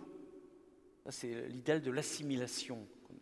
Devenir, qu'on trouve beaucoup chez Zemmour et des gens comme ça, il faut que les étrangers deviennent semblables à nous. Assimiler, devenir semblables. Donc ils renoncent à leur manière de croire, de parler, de manger, de s'habiller, etc. On a arraché tous ces voiles, et tous ces foulards. Devenez comme nous, exactement comme nous. Et une fois qu'ils sont comme nous, d'ailleurs, la haine ne s'arrête pas, au contraire. Ça, c'est une question dont on pourrait discuter. Non, je veux je dirais, ne pas dénier l'autre, les reconnaître pour ce qu'ils sont. Et aussi éprouver de la reconnaissance envers eux, parce qu'ils élargissent notre vision du monde. Ils élargissent notre monde, et donc ils le rendent plus complexe, plus beau et plus vivable. Voilà. Oui, et tu dis aussi, ils empêchent la nation de se replier Voilà. sur elle-même. Absolument. Je trouve ça, c'est des se pensées... recroqueviller sur elle-même dans l'identité donne... mythique éclose d'un corps qui aurait bouché ses orifices. Oui. Bah, je dois dire, pour terminer sur une note un peu tragique, que en tant que juif, je suis forcément attaché à l'existence d'un État refuge qui est l'État d'Israël. J'éprouve avec une profonde tristesse, plus qu'une tristesse, enfin une très profonde douleur, le fait de voir cet État se replier sur lui-même, sur son identité, sur ses traumatismes, etc., et se comporter d'une manière qu'on n'attendrait pas, enfin, d'une manière que je trouve absolument insupportable. Bon, la l'ivresse nationaliste, là, prend la forme d'une haine de l'autre, qui répond à une haine des autres envers Israël aussi. Bon, la haine n'est jamais solitaire, hein. Les haines se renforcent l'une l'autre. Ça, c'est un processus bien connu. Plus je déteste l'autre, plus l'autre me déteste en retour. Et il y a une spirale sans fin de la haine. Mais là, qu'un peuple qui était un peuple de migrants, un peuple cosmopolite par définition, un peuple dispersé, puisse se comporter comme ça, c'est-à-dire se replier sur une identité ethnique figée, refermée sur elle-même, ça m'est vraiment intolérable. Bon. Et en tant que Français, ça m'est intolérable de voir qu'une presque majorité de nos compatriotes ont la vision totalement fantasmatique d'une France pure, d'une France repliée sur elle-même, refermée sur elle-même, qui ne pourrait plus tolérer d'accueillir n'importe quel étranger. Hein, c'est aussi intolérable d'une autre façon. Bon, le sang ne coule pas, contrairement à ce qui se passe à Gaza. Mais bon, ce que je dis là, que tu as cité, c'est une démocratie qui devient inhospitalière, qui cède à la xénophobie, elle renie ses principes, elle renie cette conception républicaine du peuple et de la nation que j'évoquais tout à l'heure. Mais aussi elle se met en danger, parce que les mesures de surveillance, de contrôle, de discrimination, d'exclusion qu'on dirige d'abord envers les migrants et les sans-papiers, elles peuvent très facilement se retourner contre les minorités sexuelles, ethniques ou les opposants politiques. Hein, c'est pas un hasard si les plus xénophobes en Europe sont ceux qui se prétendent des illibéraux. Bon, le destin de la démocratie et le destin de l'hospitalité sont profondément indissociables. On ne peut pas être un démocrate et vouloir fermer les frontières. Il y a une contradiction fondamentale.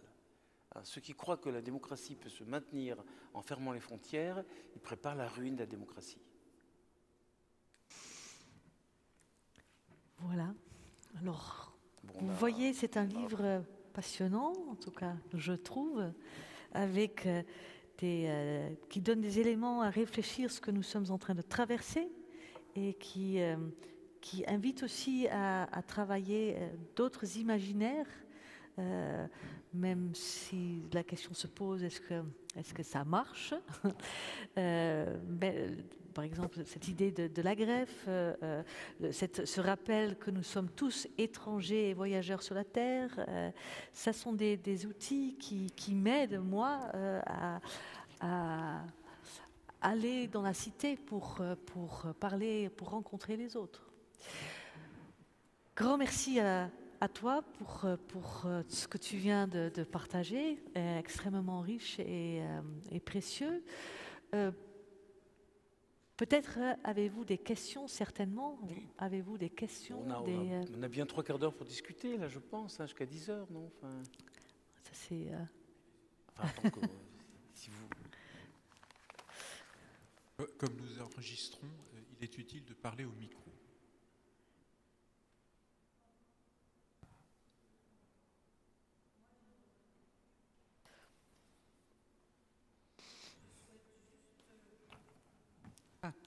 Je souhaite confirmer que la panique de l'étranger relève bien du fantasme. Pendant quelques années, 6 à pas tout à fait 7, nous avons vécu, mon mari et moi, dans un petit village. Et pour nous intégrer, il avait trouvé c'était bien d'aller donner son sang. Nous sommes donc allés à la collecte de sang. Mais voilà, il y a une collation après, et donc nous avons parlé avec des personnes. Et ma voisine me dit, mais où est-ce que vous étiez avant? D'où venez-vous? Je dis Strasbourg. Elle me dit, ah, Strasbourg. Vous n'aviez pas peur?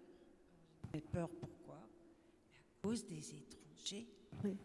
On venait d'un endroit terrible. Et un jour, toujours dans ce village, il y a un Marocain qui est venu sonner à ma porte alors que je partais au travail et qui venait essayer de vendre des savons, des produits artisanaux qui semblaient très bien. Pardon, il y avait quelqu'un qui est venu sonner et qui voulait vendre quelques savonnettes ou produits artisanaux. Et je lui ai répondu, on a parlé, il est reparti et immédiatement après son départ, une voisine est venue me demander si tout allait bien. J'ai dit, mais pourquoi? Ah, mais parce que ce n'était pas quelqu'un d'ici, c'était un étranger. Ça existe et c'est dans ce village-là qu'il y a eu un maximum de votes Front National, dimanche, Rassemblement National, dimanche dernier. Alors je ne comprends pas bien parce que quand même, on a été en Alsace, mes parents, mes grands-parents, ils ont connu les régimes nazis, etc. Il y a des archives, il y a des photos. Il y a eu des voisins qui ont été envoyés à Schirmeck au camp de rééducation des Alsaciens, Pochtroutow. Il y en a d'autres qui sont partis ailleurs. Et il y avait des dénonciations. On a connu cet ostracisme.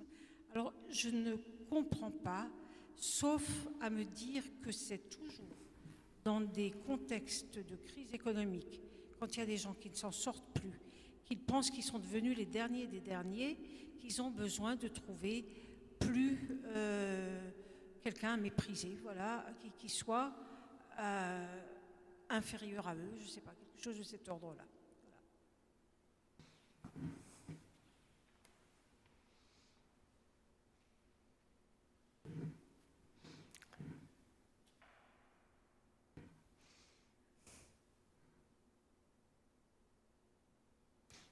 Je vais dire quelques mots. Oui, ça renvoie à la question qu'au fond, on n'a pas encore abordé ça de front, mais on ne peut pas tout dire même en une heure, que j'ai beaucoup parlé, trop peut-être. C'est la question des causes de ce fantasme, ce qui est très complexe. Hein. Crise économique, oui, mais est-ce bien certain? Je ne sais pas, c'est à voir. Hein. Encore une fois, bon, le vote Front National, j'arrive pas à dire rassemblement. Pour moi, ça reste le vieux Front National de Jean-Marie Le Pen, fondé en 1972 par des anciens Waffen-SS et des collabos de l'OS et des gens de l'OS, mais passons. Bon, donc, ce vote-là, maintenant, il déborde, tant qu'il était cantonné à des régions périphériques, des gens, effectivement, qui sont un peu dans la misère, je pense au Pas-de-Calais, où Marine Le Pen est députée. Bon, effectivement, je connais bien, c'est très proche de ma région natale.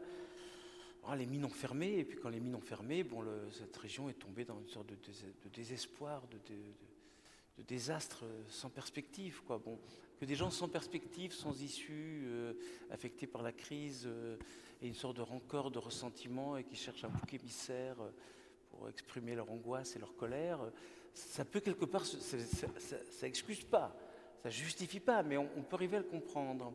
Mais là, ce à quoi on assiste, c'est une sorte de diffusion de ce vote, parce que parmi les 40% d'électeurs en question au niveau national, ce ne sont pas tous des chômeurs en fin de droit, des gens qui sont RSA, ou des gens qui ont perdu leur emploi, ou des gens dont la sœur s'est faite violer par des étrangers, etc.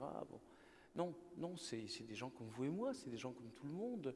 Là, je lisais que le vote Rassemblement National a progressé beaucoup chez les cadres et les retraités. C'est-à-dire des gens qui sont quand même, les cadres sont quand même plutôt à l'abri du besoin.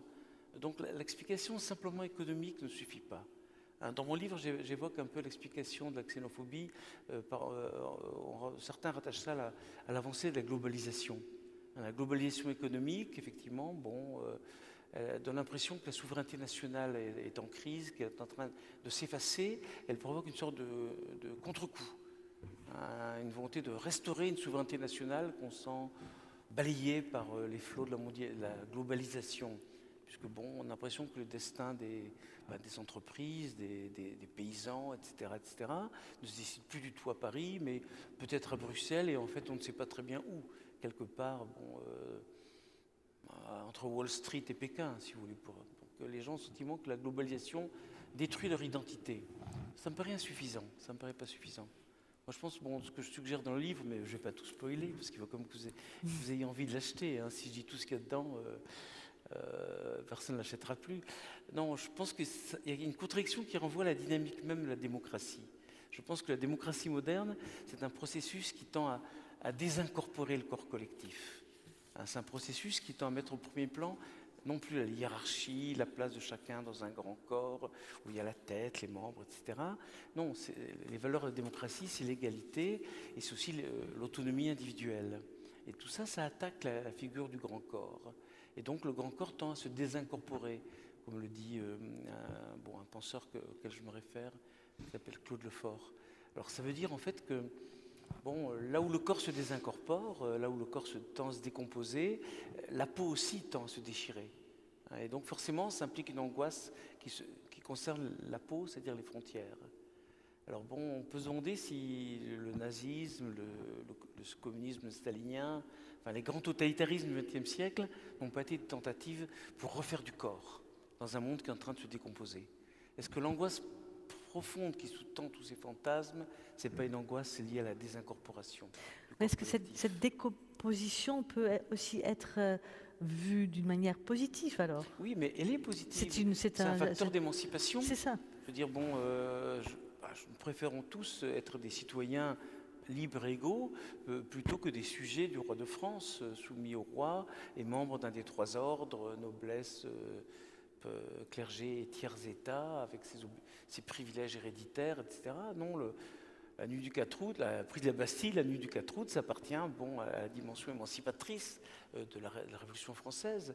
Et simplement, quand on coupe la tête du grand corps, comme ça arrive peu de temps après, 21 janvier 1993, la tête du grand corps tombe sous la guillotine, le corps sans tête a du mal à survivre. Et donc ça entraîne un processus de désincorporation. Et ça provoque de l'angoisse. Ça provoque de l'angoisse parce qu'on peut le voir dans la vie psychique individuelle. Il y a effectivement des gens qui se vivent comme un corps décomposé, comme un corps en morceaux, un corps où certains de leurs membres n'appartiennent plus à leur corps. Ça s'appelle des psychotiques, des schizophrènes. Et ça s'accompagne d'une très très grande angoisse. Et comment on pourrait enlever cette angoisse et le dire positivement que c'est un processus d'émancipation, de vivre la citoyenneté, que chacun est invité à prendre ses responsabilités pour vivre au service de l'ensemble. Oui, j'ai essayé de le penser, c'est déjà cela, pour essayer de montrer quelles sont les causes profondes de cette angoisse. Alors comment lutter contre l'angoisse, c'est une chose très difficile, surtout si on suit l'hypothèse que j'ai avancée, à savoir que ces fantasmes s'enracinent dans la vie individuelle de chacun. C'est-à-dire, c'est en chacun de nous, dans le rapport que chacun de nous a à la part d'étranger qu'il y a en lui-même, que commence l'hospitalité ou l'inhospitalité. Ceux qui rejettent, qui ne supportent pas la part étrangère qui est en eux-mêmes, comment pourraient-ils supporter l'étranger qui vient du dehors ? Très souvent, les hommes qui détestent les femmes et ou les homosexuels, c'est leur propre féminité cachée qui les terrifie chez l'autre. Et on sait que Hitler craignait d'être d'origine juive. C'était une de ses grandes angoisses personnelles, parce que son grand-père était le fils d'une servante dans une famille juive. Il y avait une angoisse sur sa propre identité. La meilleure manière de ne pas être terrifié par le juif qu'il y avait en lui, c'était d'anéantir tous les juifs. Qui est aussi une manière de s'anéantir lui-même. Donc voilà, ça renvoie, sans aller à des choses aussi extrêmes, ça renvoie à notre rapport que nous avons à ce qu'il y a d'énigmatique et d'étranger en nous-mêmes. Donc c'est pour ça que je dis que c'est en nous-mêmes que commence le chemin de l'hospitalité. Mais vous voyez que la question n'est pas simple, parce que là on n'a pas affaire à des idées, à des opinions. Si c'était des idées, on pourrait essayer d'argumenter pour les réfuter. Il suffirait d'exhiber les chiffres que j'évoquais tout à l'heure et de dire, mais vous voyez, il n'y en a pas tellement que ça, des étrangers. Et puis on a réussi à les intégrer. Vous dites qu'ils sont inassimilables, mais on le disait au XIXe siècle, des Italiens et des Belges, on les a assimilés. Après, on l'a dit des Juifs dans les années 30. Les voilà assimilés, j'en suis un exemple. Maintenant, on le dit des Maghrébins, dans quelques générations, ils devraient être intégrés à leur tour. Donc on pourrait argumenter, argument contre argument. Mais le problème, c'est que face à nous, on n'a pas affaire à des arguments. Très profondément, derrière les arguments, et derrière, on a affaire à des affects et on a affaire à des fantasmes. Et ça, on n'argumente pas contre un fantasme. Parce que c'est quelque chose qui est ancré au plus profond d'un sujet et qui, au fond, l'aide à tenir dans l'existence. Il s'est construit à partir de ce fantasme. Là, bon, c'est une question très difficile. Alors moi, je ne suis pas un politique, donc je ne fais pas un programme à la fin pour dire voilà ce qu'il faudrait faire. Ça, c'est le boulot des politiques. J'ai avancé quand même en me situant sur le terrain du droit, sur le terrain de Kant. J'ai avancé 2 ou 3 propositions, au fond, très simples, qui pourraient permettre d'avancer sur le terrain juridique, vers la cosmopolite, vers la société cosmopolitique. Par exemple, bon, j'évoquais l'idée d'un passeport européen qui pourrait être accordé aux migrants sans qu'ils aient besoin d'appartenir à une nation particulière. Ça permettrait de simplifier beaucoup plus la question de l'accueil, et notamment cet absurde protocole de Dublin qui fait que ils doivent s'enregistrer dans le pays où ils ont, demander l'asile dans le pays où ils ont été enregistrés pour la première fois, ce qui fait peser un poids très lourd sur l'Italie, la Grèce, etc. S'il y avait un passeport européen qui pouvait être accordé aux migrants qui en font la demande, sans qu'ils aient l'obligation de devenir français, italien, allemand, etc., on aurait déjà fait un pas, me semble-t-il. Ça me paraît concevable, puisque, après tout, l'idée de citoyenneté européenne n'est pas une absurdité. Nous sommes tous citoyens de l'Europe. Seconde proposition que j'ai faite, c'est l'idée d'un parlement des migrants. Voilà des gens qui arrivent et on discute d'eux, on s'angoisse à leur sujet, on propose toute une série de mesures pour et plutôt contre eux, etc. Et on ne leur donne pas le droit à la parole. C'est des êtres humains qui, comme tels, ont le droit à la parole. Ils ont donc le droit d'être représentés et de faire entendre leur position sur les questions qui le concernent. Et même, après tout, sur d'autres questions de la vie collective. À mon avis, s'il pouvait y avoir quelque chose comme un parlement des migrants, c'est-à-dire une instance représentative, il faudrait voir la manière de les procéder, par élection, par tirage au sort, par délégation, je ne sais pas trop, mais une instance représentative des migrants, où ils pourraient débattre, discuter et faire entendre leur position. On avancerait dans le sens de l'intégration de ces gens. Et ils seraient plus concernés par la vie politique du pays où ils sont. Ils cesseraient de nous considérer comme des gens hostiles et nous-mêmes, nous arrêterions de les considérer comme un bloc dangereux et hostile. Donc voilà, il y a donc des mesures très simples qu'on pourrait prendre sur le plan politique et juridique pour améliorer les conditions d'hospitalité et de l'accueil. C'est sur ce terrain-là que j'avance quelques timides propositions. Parce que la lutte contre un fantasme, voilà, il n'y a pas de médecin du corps collectif. Chaque fois dans l'histoire qu'on a voulu... on s'est imaginé qu'un homme politique pourrait être le médecin du grand corps, ça se termine toujours très mal. Parce que, comme disait Platon, de même que le médecin, pour guérir le corps, a le droit de l'amputer ou de le saigner, de l'amputer, etc., des membres malades, de même, le chef politique, le médecin de la cité, a le droit de mettre à mort des opposants ou de les exiler, etc. Vous voyez, l'analogie, la métaphore du grand corps, elle peut être très dangereuse. Donc attention aux gens qui voudraient guérir le grand corps. Non, mais il faut que chacun, c'est un travail qui commence par chacun et donc qui concerne les gens qui sont les plus proches. C'est avec les gens les plus proches qu'on peut tenter de comprendre d'où vient leur panique, leur angoisse, qui se transforme vite en haine de l'étranger. Là, il y a un travail personnel, d'écoute, d'attente, de discussion, en sachant bien qu'on n'a pas affaire à des idées, mais à des fantasmes, ce qui est beaucoup plus difficile à déraciner. Au fond, on ne guérit jamais totalement de ces fantasmes. On peut au moins tenter de leur résister et d'en faire autre chose. C'est déjà ça.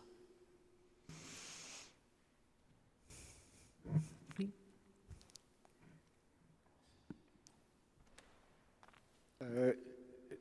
C'est-à-dire, vous m'entendez? Merci. Dans, en quelque sorte, ce nuage verbal de mensonges, près de la bouche, parce que dans ce nuage oui. de fantasmes et d'idées qui circulent et de mensonges qui, comme des ferments, se développent, est-ce que, je ne sais pas si vous interrogez les médias, Les médias. Oui, Oui. Oui, oui. oui, ben, les médias font partie du dispositif. Enfin, certains médias, pas tous heureusement, mais on connaît très bien, on peut donner des noms, vous voyez à qui je pense, hein, qui font partie très puissamment du dispositif d'inhospitalité. Hein, les médias, là, diffusent massivement ces représentations angoissantes de l'étranger dangereux. Bon, il y a là un très sale travail qui est fait par certaines personnes, sciemment. Et d'ailleurs, ces gens-là, à la tête de tout cela, il y a quelqu'un qui affiche sa foi chrétienne, comme vous le savez. C'est un milliardaire breton. Bon, cet homme-là fait un très sale travail. Hein. Ces gens-là préparent une sorte de guerre civile, ils en rêvent, ils veulent cela. Moi, je trouve que c'est catastrophique. Mais le problème, c'est que les médias, c'est quoi? Ce sont comme des amplificateurs. Hein. Ils n'inventent pas tout ex nihilo. Donc ils prennent des idées qui circulent, des représentations qui circulent, des fantasmes, et ils leur donnent une chambre d'écho, ils leur donnent une résonance massive. Mais s'il n'y avait pas au départ déjà ces fantasmes, ces angoisses, ces paniques, les médias ne pourraient rien, je veux dire, ils ne pourraient rien faire. Souvent on incrimine les réseaux sociaux, les médias, etc. Bon, Hitler n'avait pas besoin d'Internet. Hein. Et même, j'ai beaucoup travaillé sur la chasse aux sorcières, qui était très violente en Alsace d'ailleurs, pas à Strasbourg, mais dans les petits villages que vous évoquiez, au XVIe, XVIIe siècle. Pour qu'une rumeur se répande très, très massivement, par exemple au XIVe siècle, XVe siècle, la rumeur sur laquelle les lépreux ou bien les juifs empoisonnent les puits. Alors c'est fascinant. Hein, ça surgit à un moment donné quelque part, mettons dans le sud-ouest, en l'espace de 15 jours, ça se répand dans toute la France, et dans toute la France, on commence à massacrer les lépreux ou bien les juifs, etc. Ou les sorcières, enfin bon. Il n'y avait pas Internet, il n'y avait pas la radio, et les gens ne savaient pas lire. La simple rumeur, le bouche-oreille, ça marche très bien aussi. Alors ok, ça va un peu plus vite avec Internet. Au lieu de mettre 15 jours, ça met une fraction de seconde. Mais ça, c'est quantitatif, c'est pas grand-chose en fait. Donc les médias ou les réseaux sociaux ne font qu'amplifier des affects de haine, d'angoisse, de dégoût qui existaient déjà auparavant. Et le problème de fond, c'est d'où viennent, et que sont ces fantasmes, et comment les traiter. Donc on se dédouane à bon compte en incriminant les réseaux sociaux ou les médias. Ce sont des haut-parleurs. Ce sont des transmetteurs de quelque chose qui existe déjà avant. Et si ça n'existait pas, encore une fois, le transmetteur ne transmettrait rien.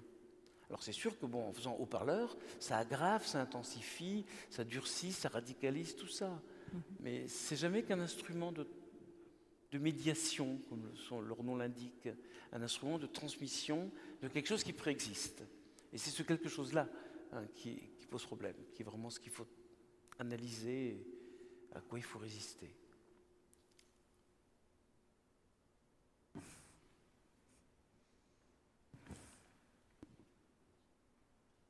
Vous avez commencé par citer l'Évangile et la Bible. Est-ce que vous pensez que les églises actuellement, toutes les églises, jouent le rôle qu'elles devraient jouer pour lutter contre ces fantasmes?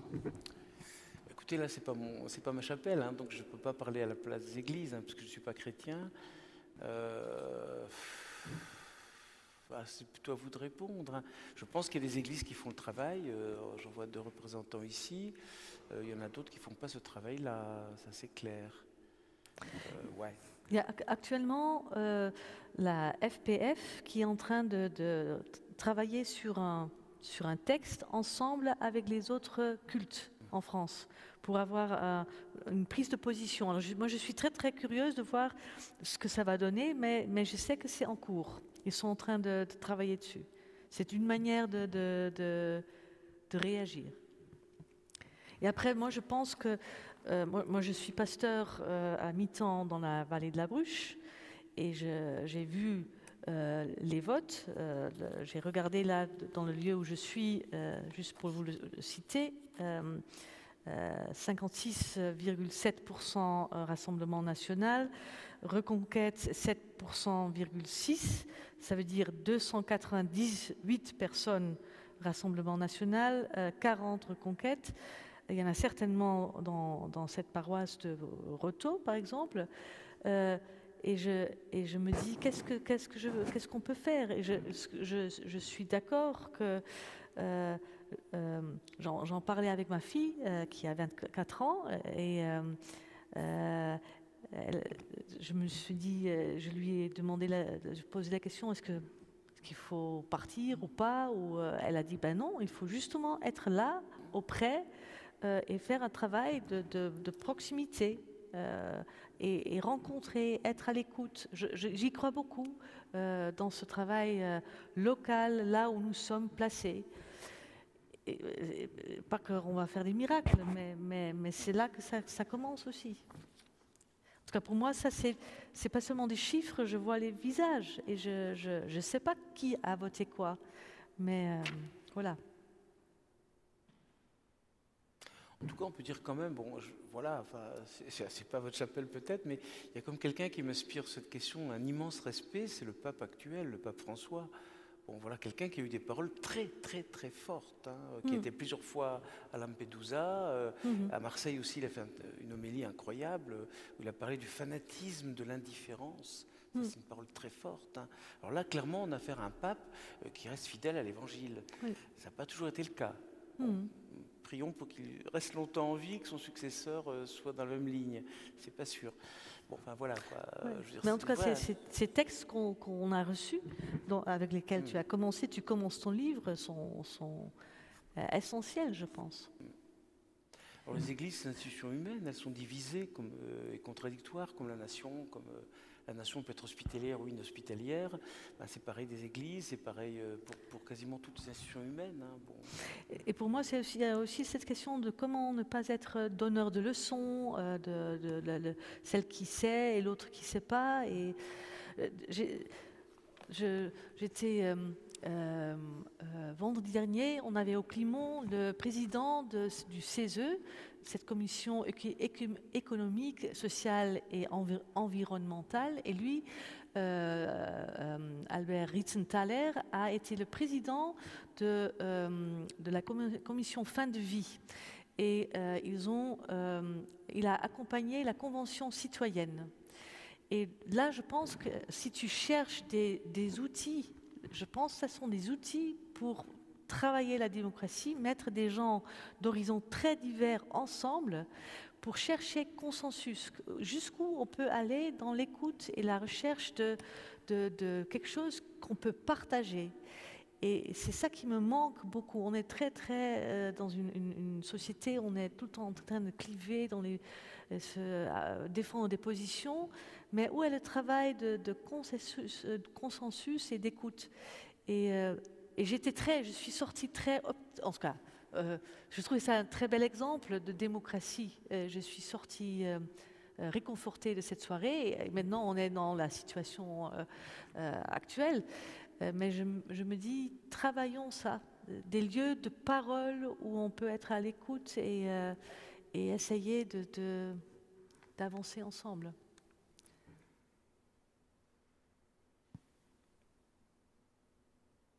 C'est aussi un geste d'hospitalité, accueillir la parole de l'autre. Je vois les signes de Rudy. Voilà. Alors, si vous voulez approfondir, comme dit ce samedi, demain tu seras à Célestat, accueilli par les amis de la bibliothèque humaniste. Et puis, samedi au Climont, il y a encore de la place, si jamais ça vous intéresse. Il y aura déjà 2 qui vont monter. Des voitures vont aussi monter. Grand merci à toi, Jacob. Non, mais merci à vous. Merci. Merci à toi pour l'invitation. Merci au Temple Neuf pour son accueil. Et merci aussi à vous tous pour votre présence et vos questions. C'est vrai que la situation est difficile et je pense que c'est important de se mobiliser le plus possible pour éviter le pire. Et le pire, là, s'approche à grands pas. De différentes façons, d'ailleurs. Parce qu'on voit bien qu'un pays ingouvernable, ça préparerait aussi le pire. Bon, à la limite, je préférerais presque qu'on ait un gouvernement Rassemblement national qui puisse mettre en œuvre ces lois abjectes et qu'on voit où ça mène et qu'est-ce que ça produit. Je préfère encore ça à une situation totalement chaotique. C'est comme incroyable de penser que le président, qui est le garant de la République, ait pris une décision tellement irresponsable. Moi, je trouve ça effrayant, quoi. Bon, donc, qui peut...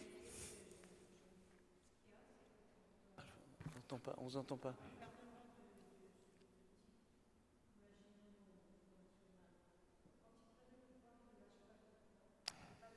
C'est ça le problème. C'est ça le problème.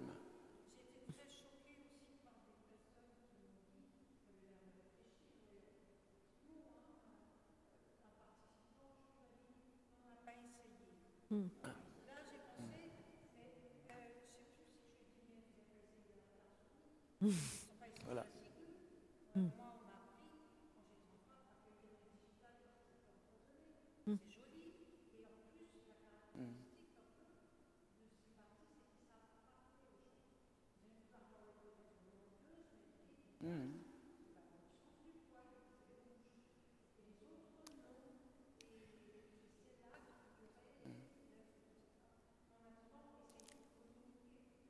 Non, vous avez tout à fait raison. Hein. Bon, le problème de ces partis profondément antidémocratiques, c'est que quelque part, une fois qu'ils arrivent au pouvoir, ils essaient d'y rester. Ça dit, bon, au moins la force de la démocratie, c'est qu'on a comme des exemples où ça a été traversé et ils ont fini par échouer. Je pense à la Pologne, où après 8 ans de gouvernement d'un parti de ce type, un parti démocratique pro-européen a gagné les élections. Il y a l'exemple des États-Unis, où quand même Biden a battu Trump. Il y a l'exemple du Brésil. Là, tout à l'heure, je discutais avec une jeune brésilienne, là, mes anciennes étudiantes. Bon, Bolsonaro a été vaincu par Lula aux élections. Alors, le problème, c'est qu'à chaque fois, c'est précaire. On risque très bien de retrouver Trump à la Maison-Blanche à l'automne, ce qui est quand même très impressionnant. Enfin, moi, ça m'étonne quand même. Bon, c'est surprenant, mais voilà, c'est possible. Mais quand même, bon, la démocratie a aussi cette force interne permettant de traverser l'épreuve. Ce qui fait qu'on n'est pas tout à fait dans les années 30, hein, parce qu'il y a aussi un discours anxiogène qui est peut-être problématique, parce qu'on entend, oui, voilà, le fascisme est à nos portes, Front populaire comme en 1934. Ok, bon, on n'est quand même pas tout à fait face au fascisme. Je pense qu'il faut être prudent et garder la tête froide. Parce que le fascisme historique, bon, c'est aussi des milices qui sont dans les rues, c'est les SA, c'est les squadristes italiens, etc. C'est des bandes armées en uniforme qui matraquent, qui tuent, etc. C'est quand même pas le cas. Là, on a affaire à des partis illibéraux, des partis qui essaient d'utiliser la démocratie pour la subvertir de l'intérieur, mais il n'y a pas cette dimension totalitaire.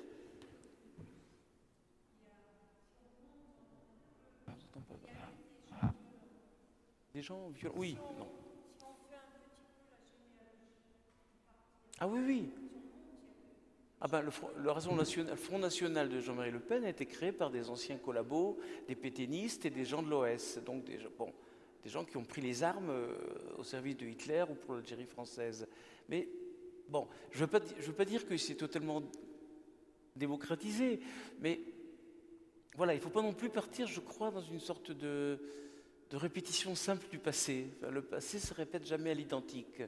Et donc, à force de crier fascisme, fascisme, on dévalue un peu ce mot. Quoi, parce que le fascisme historique, c'est comme des régimes totalitaires qui emprisonnent les opposants, qui les déportent, qui les exécutent, qui imposent une idéologie unique, etc. Bon, l'Italie de Meloni, c'est pas tout à fait encore ça, ni même la Hongrie de Orban. Ça peut aller vers ça. On a bien vu ce qu'est devenu la Russie en quelques années. Bon, mais il faut donc être prudent et ne pas sous-estimer aussi la force de la démocratie, qui a pu permettre quand même de battre Bolsonaro, Trump, Kaczynski, etc. Quoi. Donc la situation est grave, mais elle n'est pas totalement désespérée et ce n'est pas une simple répétition des années 30. Je crois quand même. Ça peut le devenir, mais pour l'instant, on n'en est pas encore tout à fait là. Donc il faut avoir de la prudence et ne pas céder à une sorte de panique paralysante. Je veux dire, bon, même si un gouvernement Bardella s'installe à Matignon dans 15 jours, je pense qu'on a encore le droit, j'espère, de se réunir, de parler comme on le fait là, d'enseigner à l'université. Je pense que la presse ne sera pas systématiquement censurée. Je pense qu'il n'y aura pas des chemises noires dans les rues, etc.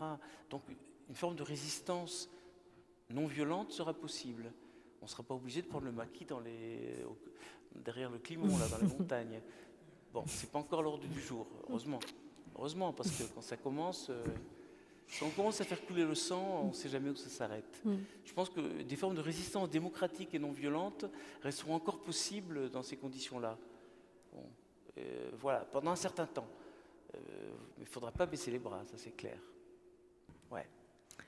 Ouais, on va Bon, pas baisser les bras.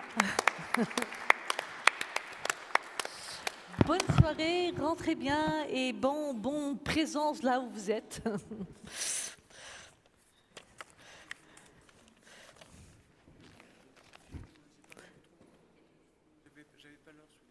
Non, mais j'ai